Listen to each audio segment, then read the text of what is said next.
Hello, Las Cruces. This is Carol Chang-Pennington. Today I'm going to talk about a film called Quest. It's a documentary, and actually it also became a drama to me because it was taken over a course of 8 to 9 years, beginning in late 2008 when Obama was campaigning and end with Trump campaign. But this is not a film heavily on politics. It's actually more about African American families, how they survive with dignity and pride themselves, with the appearance to maybe some people in a neighborhood that is humble, and I don't like to use the word impoverished or poor. To me, humble is more hopeful.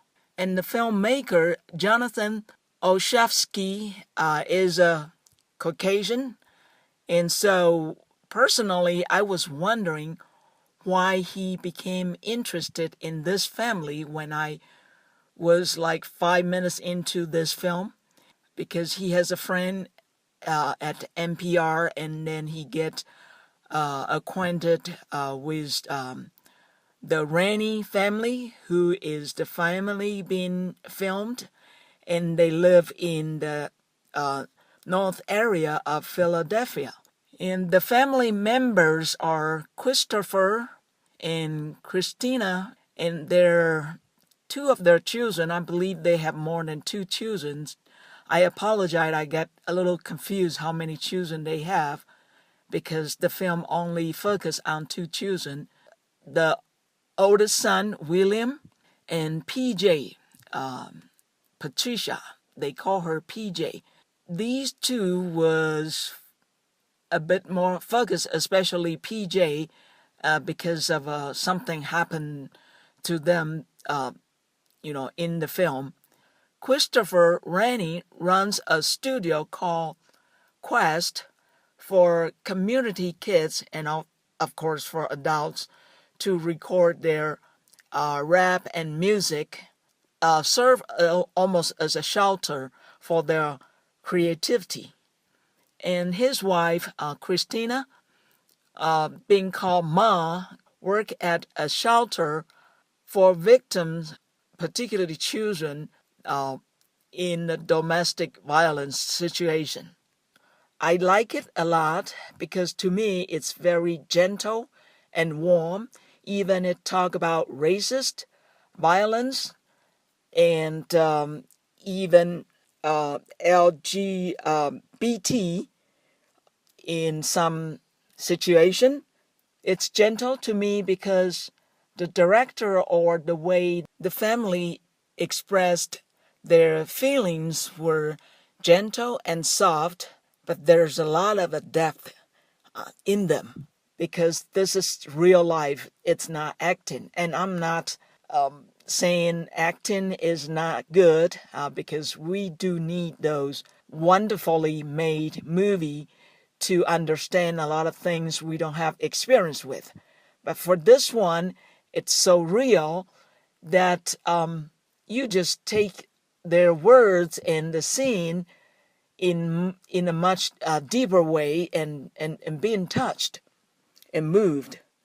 And I particularly like the introduction when the little girl, PJ, was knocking on the window sills, the inner part and the outer part, because of the support and thickness of the seal. She creates some sort of a rap music. It was very lovely. I like it, and I was really, really touched by the first scene in the very beginning. Also, the daddy ride a bike to drop off his girl to school, and since this touched something about racist, I wanted to talk about my own experience in store. I would say either stranger or, of course, friends. They're very kind. gentle, loving. And I have experience in store that, they don't say hi, they don't have eye contact, they don't say thank you at the end, nothing. I was not happy, and I learned to react in a way that either I say thank you out of a feeling that I'm a decent person, I'm not going to affect by someone's rudeness. Or sometimes I also stay silent as a revenge.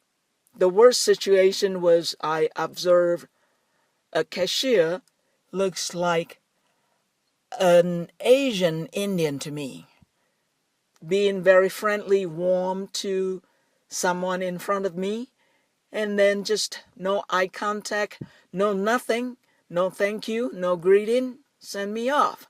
I was pissed. And then I didn't leave right away. I hang around to observe how she handled the next couple of people, which are white. I'm sorry, I'm not evoking racism, but she returned her warm, very delightful manner. I just want to double check how she was behaving. Sometimes people are not nice to me, not because of race, but because they're not happy people, and they don't treat people nicely, or someone who were at their downside of that day and they're not happy to most of the people. And I understand. I'm not going to complain. I just observe. But if someone particularly treat me unfairly, then I learn to fight back. I just call the manager. And next time I run into her, she was nice. So I was okay with that. So anyway, throughout the film, you see what's called stoicism of the family when they have encountered hardship, and they don't really display feelings or complaints. They just push through it with dignity and strength. So I really appreciate that kind of a human being dignity, the value of being a human being. Thank you for listening. You have a good one. Bye-bye now.